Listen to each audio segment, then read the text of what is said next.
de l'actualité est allé un peu plus loin, c'est-à-dire, j'ai commencé à travailler, j'avais 22 ans, et j'avais envie d'être sur place chaque fois que quelque chose se produisait.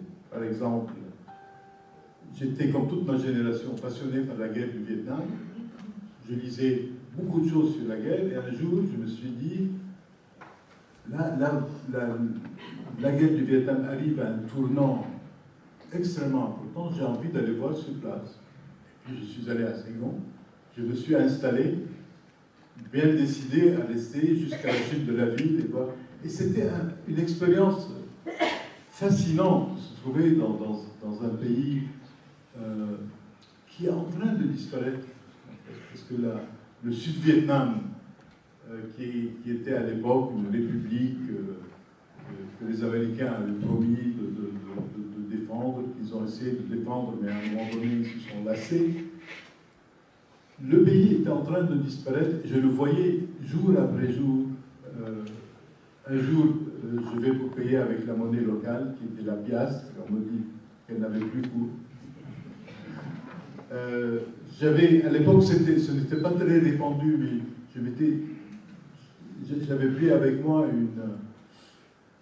une carte de crédit, qui s'appelait à l'époque carte blanche, je ne sais même plus si ça existe aujourd'hui. Et on me dit, non, on ne peut plus recevoir tout ça. Et le seul moyen de paiement qui restait, c'était les dollars, le billet vert, et à l'époque, il y avait les traveler checks, les chèques de voyage, et ça, on pouvait encore le recevoir jusqu'à 2-3 jours avant mon départ. Là, on m'a dit même ça, on ne prend plus, il n'y a plus que le... Et donc, et les gens se préoccupaient de savoir s'ils pourraient prendre un avion, prendre un bateau, disparaître d'une manière ou d'une autre. Et tout le monde se souvient de ces images terribles, les derniers jours de Saigon, avec des hélicoptères auxquels les gens s'accrochaient comme ça, comme des grappes pour essayer de s'en aller. Donc, je suis allé au Vietnam. Je suis allé effectivement en Iran. Cela, vous vous souvenez que Khomeini avait cherché refuge, on lui avait accordé refuge en France, à Neauphle-le-Château. Et un jour, Air France a affrété un avion pour lui et ses proches, et un nombre de journalistes, un nombre assez important de journalistes, je ne sais plus combien nous étions, mais à mon avis 100, 150, pas loin de cela, qui voulaient assister à l'événement et couvrir l'événement. Et donc je m'étais inscrit dans ce voyage, et j'ai encore un souvenir. J'étais dans l'avion, il y avait un homme qui s'occupait des relations publiques pour Khomeini, qui s'appelait Sadek Goldzada, qui, quelque temps après, est devenu ministre des Affaires étrangères, et un peu plus tard a été arrêté, accusé de comploter pour assassiner Khomeini et exécuté. Donc, à l'époque, il était un des proches, et je me souviens, nous étions 3 ou 4 journalistes autour de lui dans l'avion. Il devait être à 30 000 pieds d'altitude, il faisait nuit, et un journaliste américain lui dit « Est-ce que vous avez amené votre famille avec vous ?» Il a dit « Non, l'ayatollah nous a dit de ne pas, surtout pas amener nos familles avec nous. » Il dit « Mais pourquoi ?» Il dit « Parce qu'il pense que l'avion va être abattu. » Je vous assure qu'entendre cela, comprenez, dans les aides n'est pas très agréable. Et je voyais le journaliste américain et les autres pas lire, blêmir. Et donc Goldzada explique, il pense qu'il y a au moins 30% de risque que l'avion soit abattu. Et moi, j'ai commencé à tourner la chose dans ma tête. Je me suis dit, s'il est abattu, il va être abattu à la frontière entre l'Irak et l'Iran. Parce que là, chacun pourra accuser l'autre pendant des années, on ne saura jamais la vérité. Et j'ai eu la réaction la plus stupide, droit puisse exister, je suis allé à ma place. Dès qu'on s'est approché de la frontière, je me suis endormi jusqu'à Téhéran. Parfait. Alors, il y a une année avant 1979, c'est 1978, et c'est quelque chose qui me touche beaucoup personnellement, c'est l'assassinat d'Aldo Moro, théoriquement par les Brigades Rouges en 1978, et cet assassinat met fin au rêve de compromesso storico, le fameux compromis historique, qui était la première expérience en Occident de prendre ce qu'il y avait de meilleur dans le communisme en oubliant ce qu'il y avait de pire, et de prendre de meilleur ce qu'il y avait dans le capitalisme et la démocratie chrétienne en oubliant ce qu'il y avait de pire. Et donc il y avait deux personnages exceptionnels à cette époque-là qui s'appelaient Enrico Berlinguer, intellectuel remarquable, un homme remarquable qui était le patron du premier parti communiste européen. Il faut savoir qu'à l'époque, en Italie, il y avait le premier parti communiste d'Occident. Et Aldo Moro, qui était le leader de la démocratie chrétienne, qui était un petit peu une référence au niveau occidental pour le dialogue, non pas des civilisations, mais des concepts de civilisation. Et l'assassinat d'Aldo Moro met fin à ce rêve de compromis historique entre le communisme et le capitalisme. Là aussi, c'est une ligne de fracture.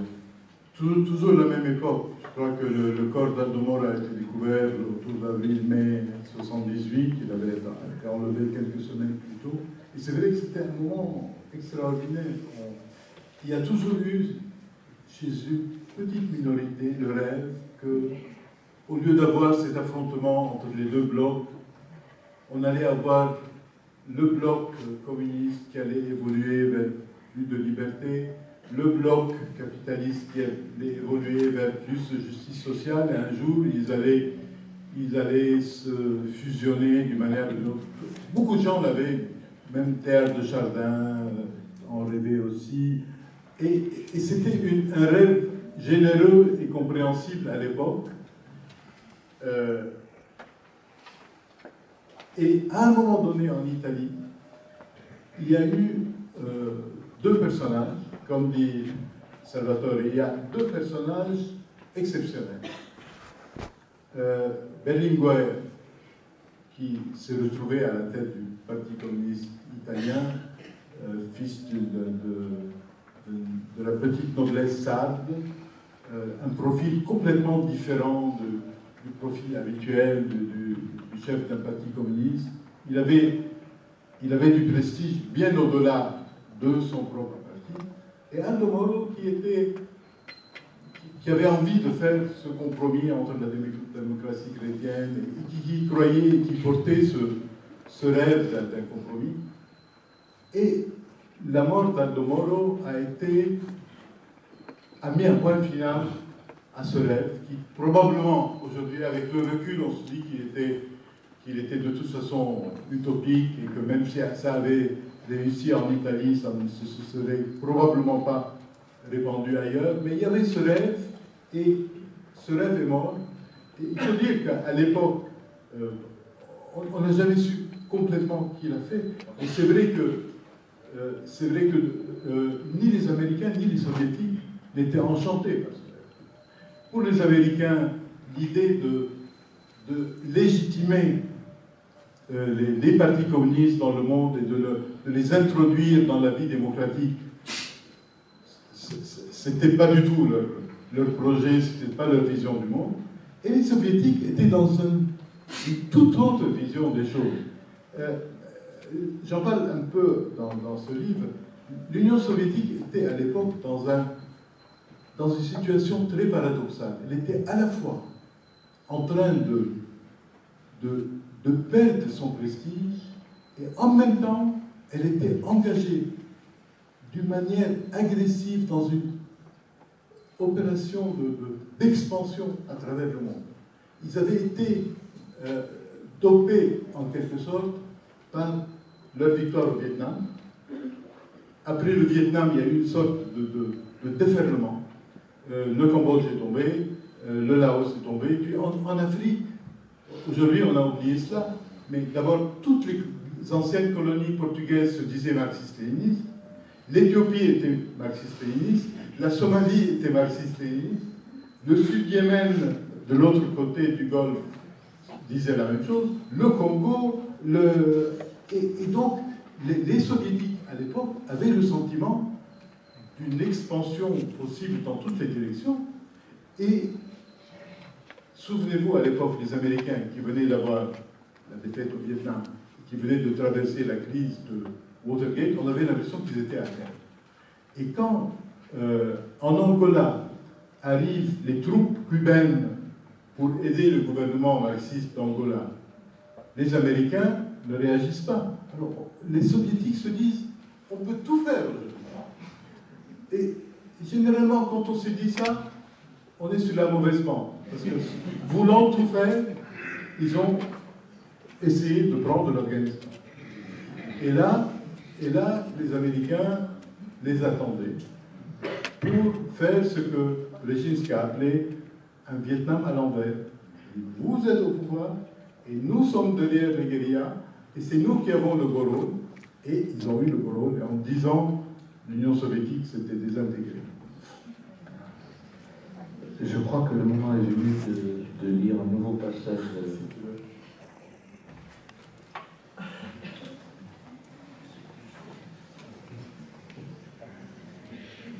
C'est un passage très court et qui n'est pas de moi. C'est au début de chacune des 4 parties du livre, je cite une phrase, un bout de poème, et là c'est... Écoutez bien parce que c'est absolument révélateur. C'est une phrase d'Antoine de Livarone, qui a vécu entre 1753 et 1801, qui a écrit un livre où je tire cette phrase qui est de la philosophie moderne. Et il dit « Les empires les plus civilisés seront toujours aussi près de la barbarie que le fer le plus poli l'est de la rouille. Les nations, comme les métaux, n'ont de brillant que les surfaces. »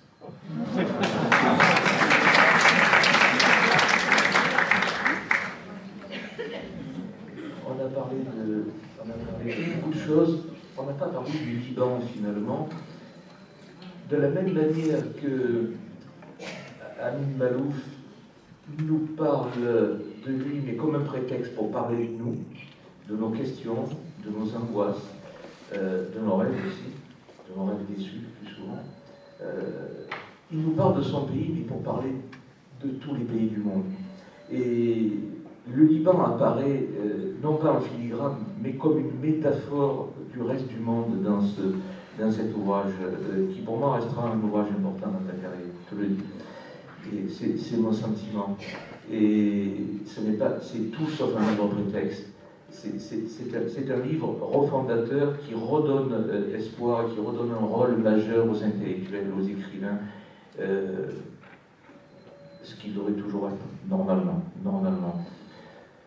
Alors il y a un point commun entre Amin Maalouf, entre mon ami Amin Maalouf et celui qui fut mon professeur, qui s'appelait Leonardo Sciascia, le grand écrivain italien, qui a été le témoin privilégié de l'époque dont on parle avec Aldo, etc. Il a été un des protagonistes des négociations entre le Parti communiste auquel il appartenait et la démocratie chrétienne. Et il avait sorti un livre qui pour moi est fondateur, en dehors de son livre sur l'affaire Moro, écrit en italien mais avec le titre français L'affaire Moro. Il avait écrit un livre avec ma consoeur Marcel Padovani, un livre très important. Marcel Padovani était journaliste correspondante à Rome du Nouvel Observateur, on s'était connus là-bas. Et ce livre s'appelait La Sicilia comme métaphore, la Sicile comme métaphore. Là, nous avons le Liban comme métaphore. C'est absolument essentiel. Et pour bien comprendre le mécanisme pervers de tout ce qui est en train de se déconstruire à l'heure actuelle, les idéologies comme les rêves, ce livre vous explique tout ça.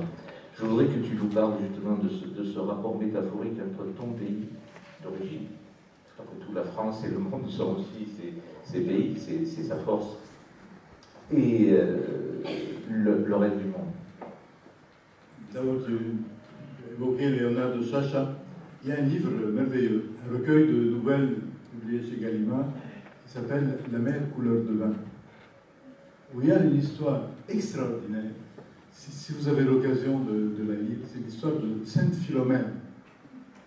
Je ne vais pas la résumer, parce que, mais c'est l'histoire d'un dirigeant communiste sicilien qui se moque de sa femme, parce qu'il manifeste pour empêcher l'Église d'abolir le culte de Sainte Philomène, puisque l'Église avait découvert que Sainte Philomène n'existait pas, et que c'était juste un mythe. Et il se moque de sa femme, et puis sa femme supporte stoïquement, et un jour, elle arrive, elle le voit complètement pétrifié. Il avait à la main le journal qui annonçait qu'on avait enlevé le cercueil de Staline de la place rouge. Et donc, il avait lui aussi l'abolition de Sainte Philomène dans sa propre religion. Bon, là je l'ai dit rapidement, mais c'est une nouvelle merveilleuse. Le Liban, évidemment, on pourrait en parler très longtemps. Moi, j'ai vécu au Liban jusqu'à l'âge de 27 ans. J'ai été journaliste au Liban, mais quand j'étais là-bas, je ne parlais pratiquement jamais de la situation antérieure. J'étais dans un quotidien de langue arabe et je m'occupais des pages internationales, c'est-à-dire tout ce qui ne concernait pas le monde arabe. Alors moi, j'étais chargé de suivre le Vietnam, l'Éthiopie. Je suis allé assister à la chute de l'empereur en 1974. Tout ce qui était en dehors du monde arabo-musulman et du Liban, bien entendu. Ce qui était très vaste et en même temps très marginal, parce que les gens s'intéressaient moyennement à ce qui était si loin. Mais pour moi, c'était l'occasion de voyages inoubliables. Et puis j'ai vu, évidemment, je ne vous apprends rien, le Liban entrer dans une phase de tension, plus de guerre. Et hasard de la vie, ça n'a rien à voir avec le fait que j'étais à l'époque journaliste.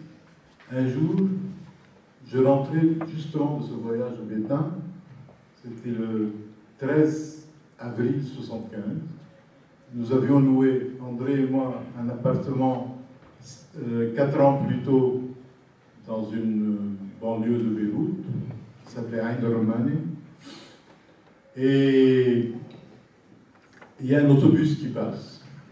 Il y a comme ça un tumulte dans la rue. Nous regardons par la fenêtre de notre chambre. Il y avait un autobus arrêté à un carrefour avec des gens autour qui discutaient avec les gens qui étaient dans le bus. Et puis il y a eu une fusillade. Et nous avons protégé nos têtes derrière le mur de notre chambre, je dirais pendant 30 secondes. Puis nous avons regardé, il y avait des cadavres partout. C'était le début de la guerre civile. Et c'était sous notre fenêtre, juste par hasard. Il n'y avait aucune raison particulière que nous soyons là. Et c'était vraiment un triste privilège que d'assister au début de la guerre civile dans son propre pays. Cela nous a probablement donné très vite le sentiment que les choses étaient arrivées à un stade avancé je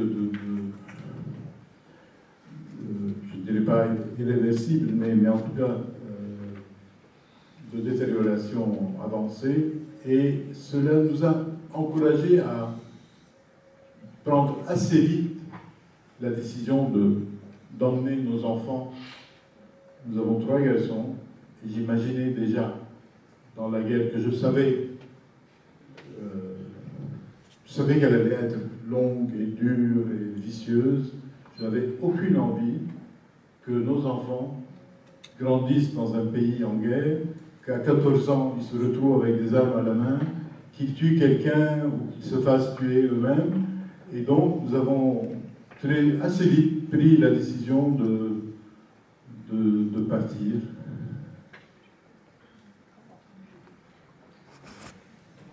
Petite lecture.